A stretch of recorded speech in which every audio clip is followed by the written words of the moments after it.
Assalamualaikum warahmatullahi wabarakatuh. Waalaikumsalam warahmatullahi wabarakatuh. Bagaimana kabarnya anak-anak semua? Alhamdulillahirobbilalamin. Mudah-mudahan kita selalu sehat dalam keadaan apapun. Yang penting kesehatan harus jadi nomor satu. Baik, sebelum kita masuk ke materi kita, ada baiknya kita berdoa terlebih dahulu yang akan dipimpin oleh ketua kelas kalian ya. Wahyu, silakan pimpin doanya. Siap, gerak. Mari kawan-kawan kita berdoa menurut agama dan kepercayaan masing-masing. Berdoa dalam hati, mulai.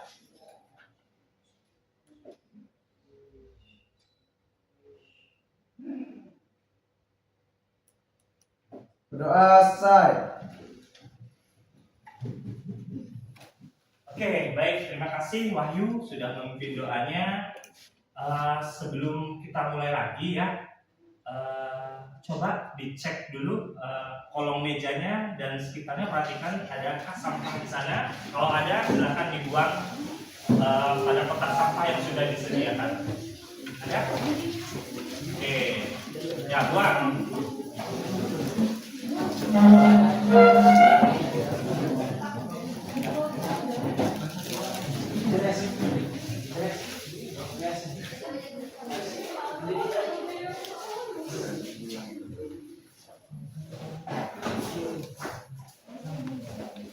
Sampahnya ya.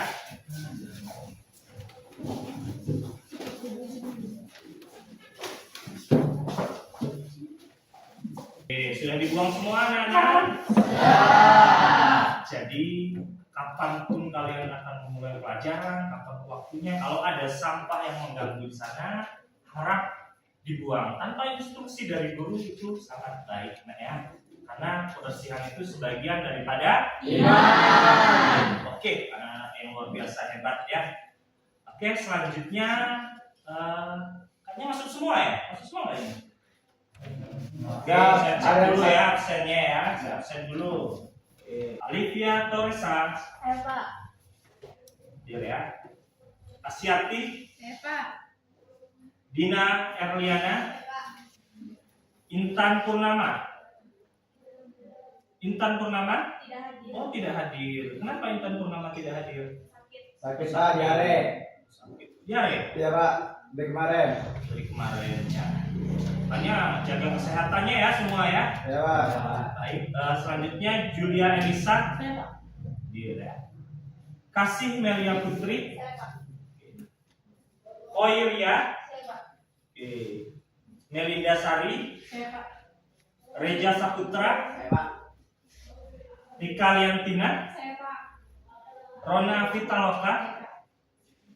Cynthia Sari. Eva. Yohana Priyadi. Eva. Wahyu Aditya. Eva. Ardiansyah Arif. Eva.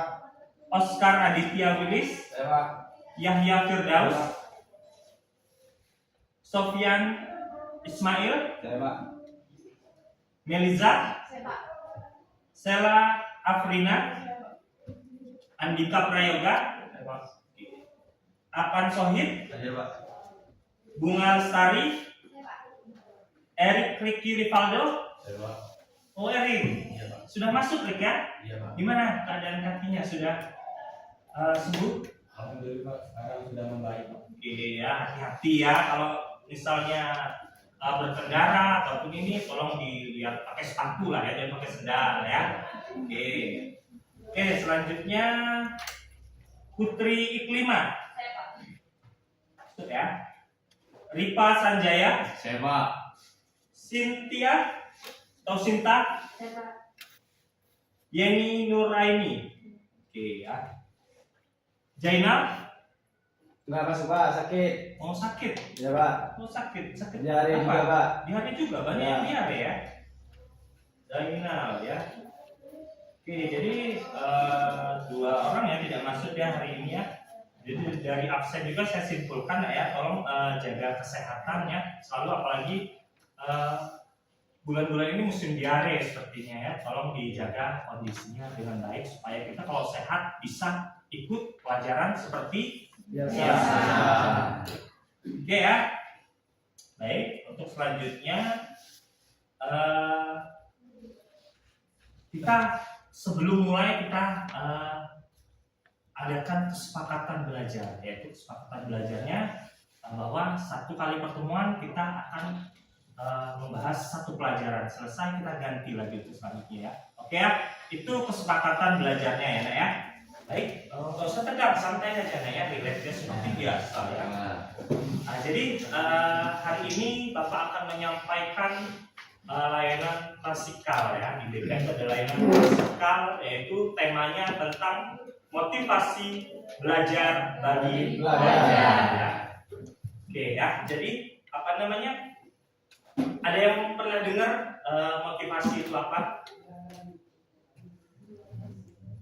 Pernah ya. Tapi sebelumnya itu maaf Bapak sampaikan tujuan pembelajarannya, yaitu kita dapat saksikan dapat memahami dan memiliki sikap positif untuk mengembangkan motivasi belajar hingga mampu menyelesaikan pelajaran dengan baik dan prestasi. Jadi itu tujuan pembelajaran tentang motivasi belajar. Sebelumnya Bapak ingin bertanya, apa sih motivasi itu? Ada yang bisa? Semangat Pak. Semangat. Siapa yang Ripa ya? Oke, semangat. Selanjutnya?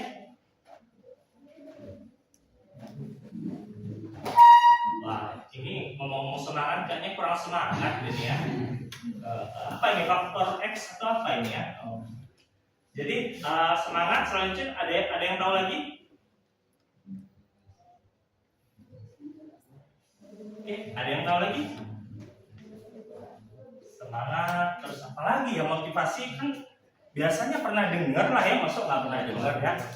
Jadi motivasi itu ingat aja, dorongan ya, dorongan yang ada pada diri sendiri atau dari lingkungan. Ada yang punya ide ice breakingnya apa?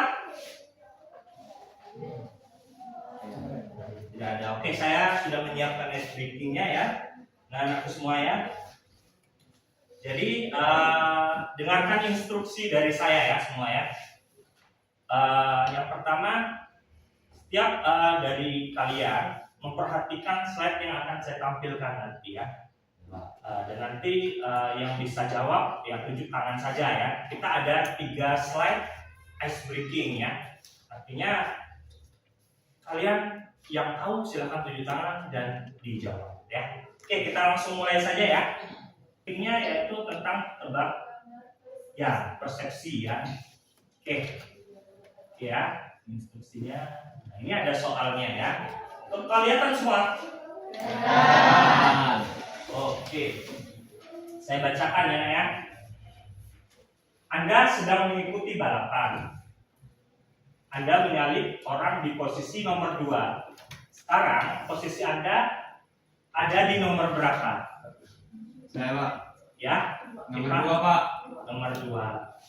Nomor 2. Kenapa bisa di nomor 2? Karena posisi nomor 2 udah digantikan oleh yang menyalip Pak. Yang menyalip siapa? Diri kita Pak, Anda Pak. Oh, kamu ya. Oke, benar ya jawabannya. Kasih tepuk tangan. Oke ya, mudah ya ternyata ya. Oke, selanjutnya yang soal nomor 2. Oke ya. Perhatikan ya, seorang bisu masuk ke toko dan ingin membeli sikat gigi. Dengan menirukan orang yang menggosok gigi, ia berhasil mendapatkan keinginannya. Beberapa menit kemudian, ada seorang buta masuk ke toko yang sama. Ia ingin membeli kacamata hitam. Bagaimana dia menunjukkan keinginannya? Ayo, ada yang tahu? Coba baca lagi, sekali lagi. Seorang bisu masuk ke toko dan ingin membeli sikat gigi. Dengan menirukan orang yang menggosok gigi, ia berhasil mendapatkan keinginannya. Beberapa menit kemudian, ada seorang buta masuk ke toko yang sama. Ia membeli kacamata hitam. Bagaimana dia menunjukkan keinginannya? Bicara saja Pak. Saya tunjuk tangan dong, oke? Kan dia buta, tapi dia tidak bisu, jadi dia bisa bicara, jadi dia bisa ngomong apa yang diinginkannya. Jadi Dia cuma minta dia mau beli kacamata hitam. Jadi dia tidak perlu memperagakan, dia tinggal bilang. tinggal ngomong aja. Oke. Benar nggak kira-kira? Sudah tahu semua ya. Ya artinya betul apa yang disampaikan oleh siapa namanya tadi? Kasih ya. Ya tinggal ngomong aja. Orang apa namanya? Tadi ya. Tidak isu, jadi dia bisa ngomong ya. Oke ya, tepuk tangan untuk ini. Oke, selanjutnya soal yang terakhir. Oke, kelihatan ya? Oke.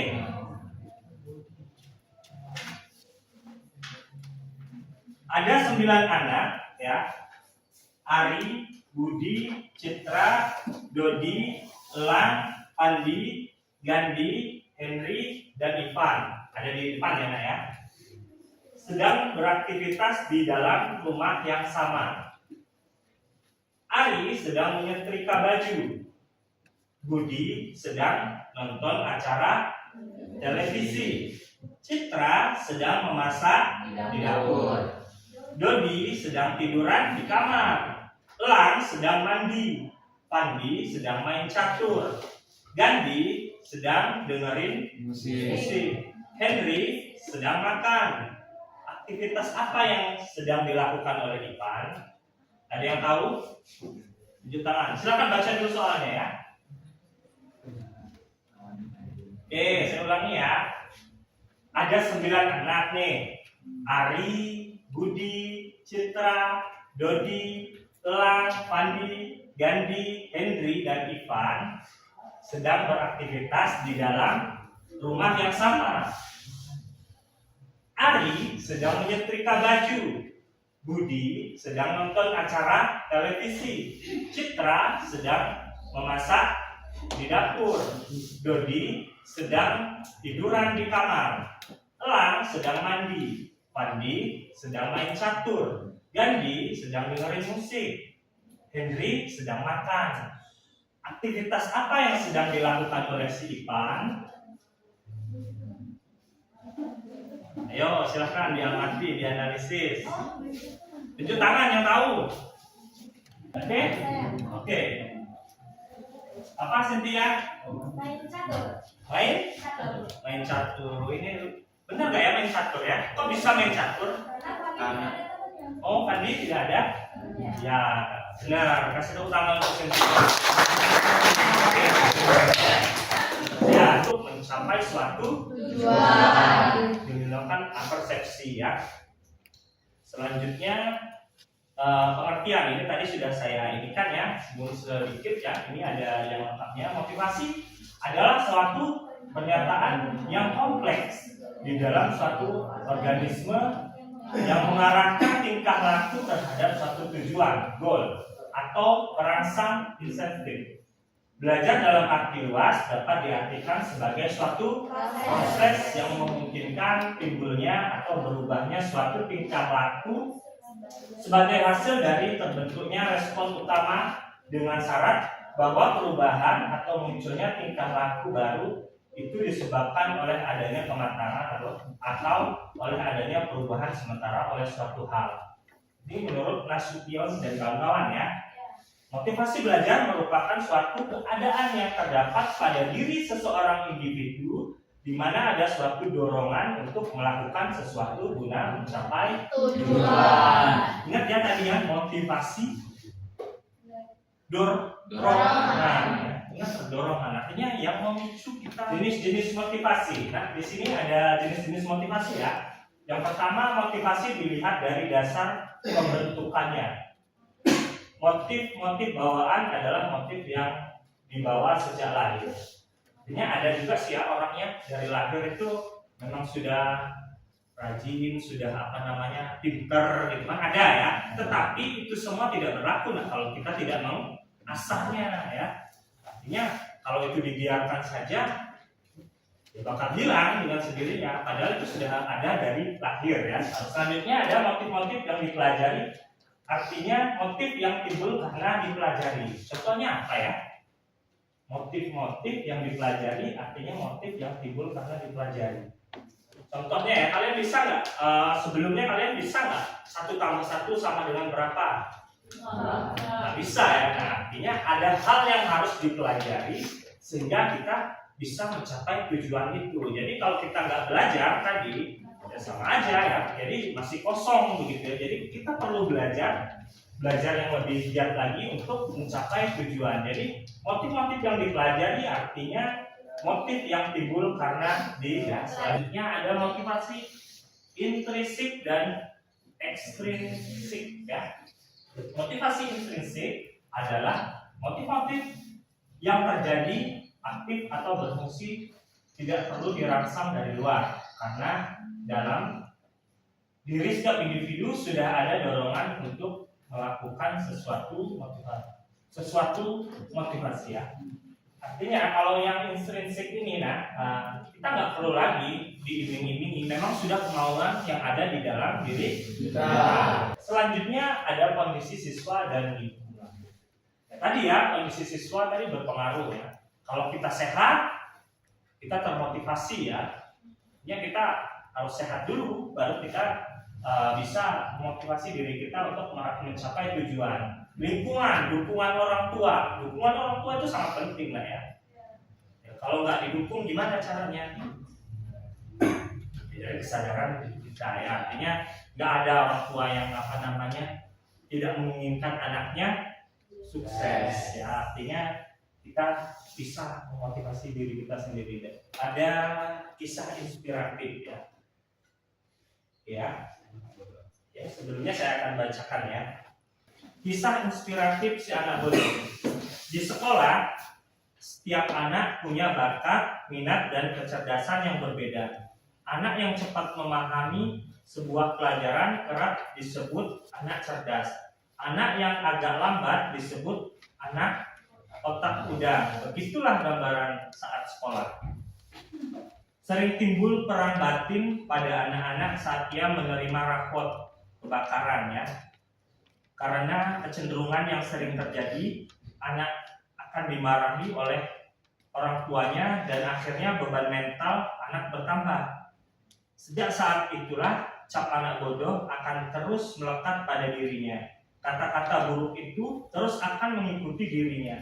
Apakah seburuk itu gambaran sebenarnya anak kita? Pada dasarnya tidak ada anak yang terlahir bodoh. Tuhan menganugerahkan kelebihan berpikir pada manusia dibanding makhluk lainnya. Menjadi ranking terakhir di kelas, apakah berarti ia bodoh? Tunggu dulu.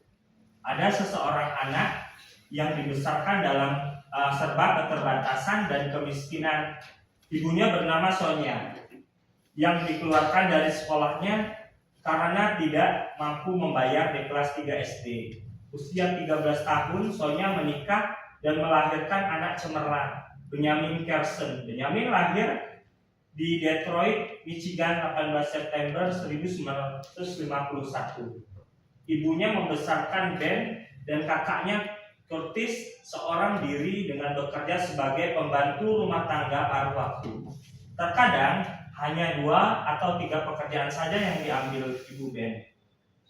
Ben mengalami kesulitan belajar saat di sekolah. Nilai-nilainya di bawah standar. Cukup alasan hingga larut malam. Akibatnya, Ben sering mengantuk saat di kelas pagi hari dan sulit berkonsentrasi. Inilah peristiwa yang terjadi pada Ben. Semangat Ben pun timbul. Ia tidak ingin dijuluki anak bodoh terus-terusan. Semangat membaca dan atas bantuan ibunya, Ben setiap minggu diwajibkan membawa resume dari buku perpustakaan dan hasil dibacakan pada ibunya. Ternyata proses belajar seperti ini menghasilkan sebuah kemajuan buat Ben. Ben berhasil menjawab semua pertanyaan gurunya dan nilai-nilai Ben menjadi lebih baik. Rasa haus dan lapar akan ilmu pengetahuan terus menguasai Ben. Semua mata pelajaran dilahap Ben dengan rakus. Ben setelah lulus dari SMA, ia pun melanjutkan ke Universitas Yale dan meraih gelar psikolog di Yale. Minatnya pun berubah 360 derajat. Tiba-tiba ia ingin menjadi ahli bedah syaraf terkenal. Ben segera mendaftar ke Fakultas Kedokteran di Universitas Michigan. Ben lulus menjadi seorang bedah syaraf dengan nilai cum laude. Siapa menyangka dulu anak yang paling bodoh dan di sekolah kini adalah seorang dokter bedah syaraf terkenal di Amerika. Berbagai penghargaan dari dalam dan luar negeri diraih Ben. Bahkan Gedung Putih juga sempat menyematkan penghargaan The Presidential Medal of Freedom. Ben sering tampil sebagai pembicara. Pendapatnya dijadikan sebagai rujukan utama dalam bidang bedah syaraf. Pada usia 32 tahun, Ben menjadi direktur rumah sakit bedah syaraf pediatrik di sebuah pencapaian yang mengejutkan dari seorang dokter bedah. Apa maknanya? Oke, jangan dulu dijawab ya. Kita akan bagikan kelompok dulu ya. Ya, kita akan bagi kelompok. Nanti kalian akan diskusikan tentang kisah inspiratif si anak bodoh ini ya. Jadi saya tawarkan kepada kalian, silakan kalian bagi kelompoknya ya. Ini kelompoknya 4 orang ya, 4 orang dibagi 7 kelompok itu terdiri dari 4 orang ya. Silakan kalian pilih dan atur tempat duduknya masing-masing ya. Selanjutnya kalian nanti diskusikan. Sekarang buat dulu kelompok.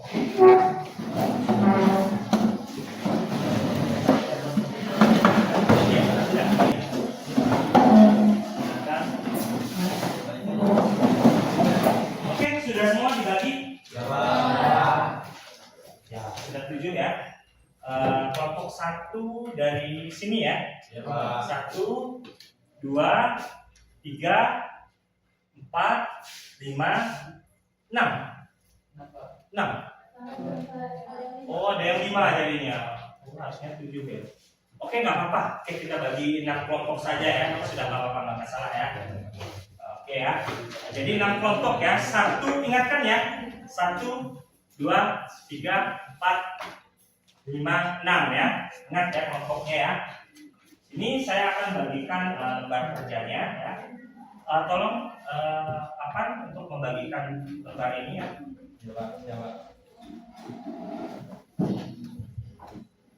Satu kelompok 1 rekan.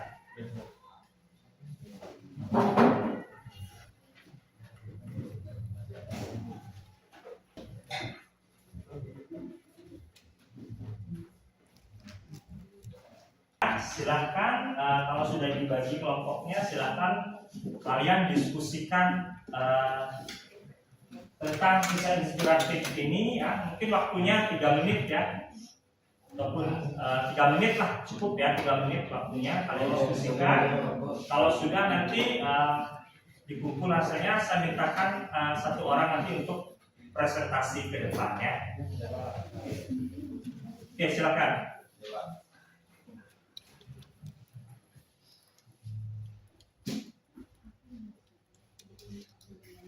Sudah? Dulu Pak. Ya, ya.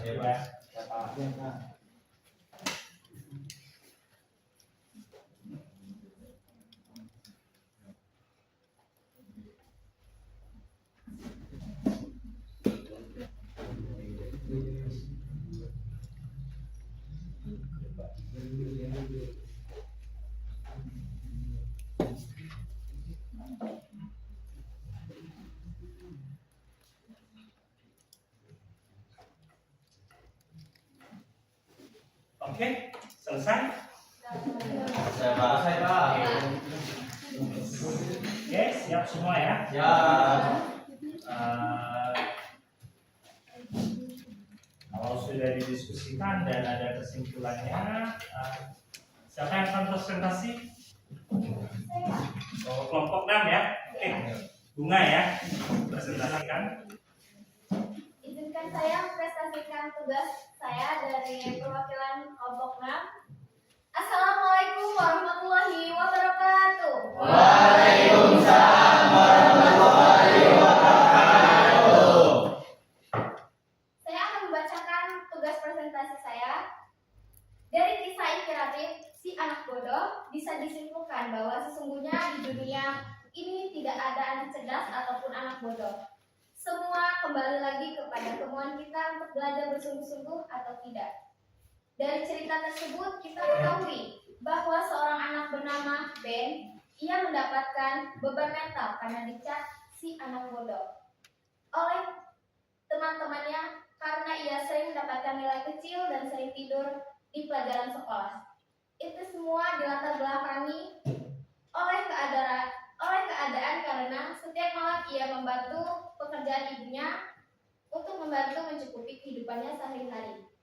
Label si anak bodoh itulah yang mendorong Ben dan memotivasikan Ben untuk terus belajar dan Ben belajar, sehingga dari kejadian kelam tersebut memotivasi dan mendorong untuk terus belajar dan menghasilkan buah yang manis, yaitu saat ini Ben bukan hanya menjadi anak yang cerdas, tetapi ia menjadi seorang yang sukses.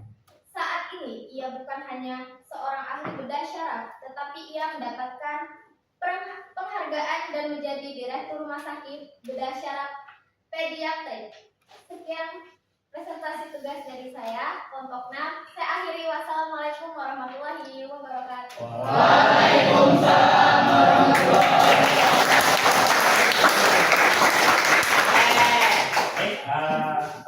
Mungkin juga karena waktu ya Nak ya, jadi kita singkat ya, kita satu orang saya tadi sudah mewakili kita semua ya. Benar ya, tepat ya. Artinya kisah inspiratif ini ya, si anak bodoh ini memiliki inti bahwa kita itu terlahir itu di dunia tidak ada yang namanya bodoh ya. Kita sudah kita sudah terlahir di dunia ini sudah luar biasa Nak ya, hebatnya ya. Artinya yang disampaikan oleh teman kita tadi ya, Bunga benar. Ben ini latar belakangnya itu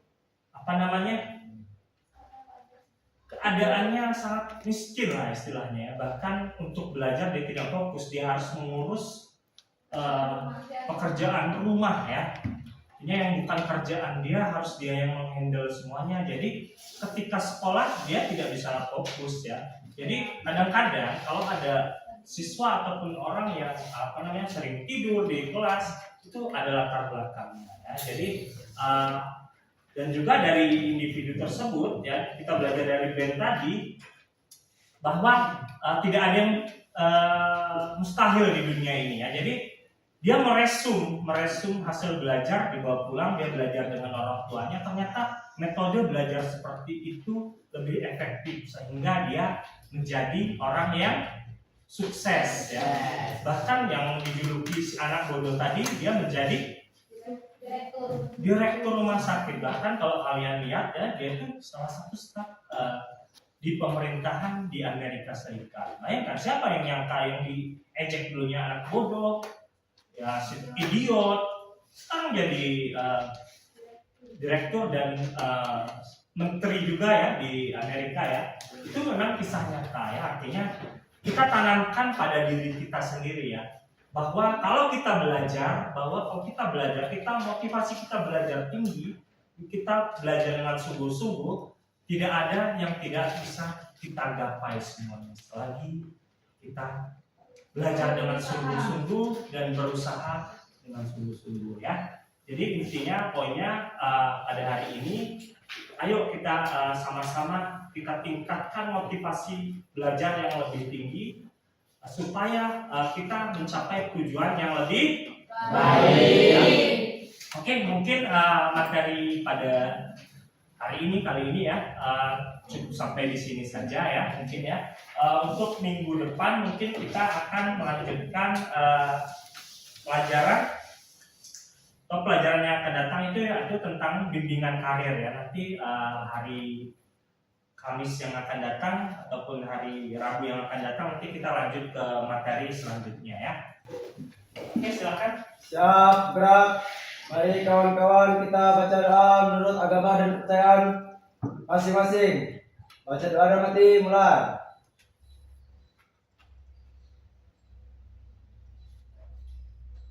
Doa selesai. Baik, terima kasih atas perhatiannya semuanya. Bapak Andri, wassalamualaikum warahmatullahi wabarakatuh. Waalaikumsalam warahmatullahi wabarakatuh.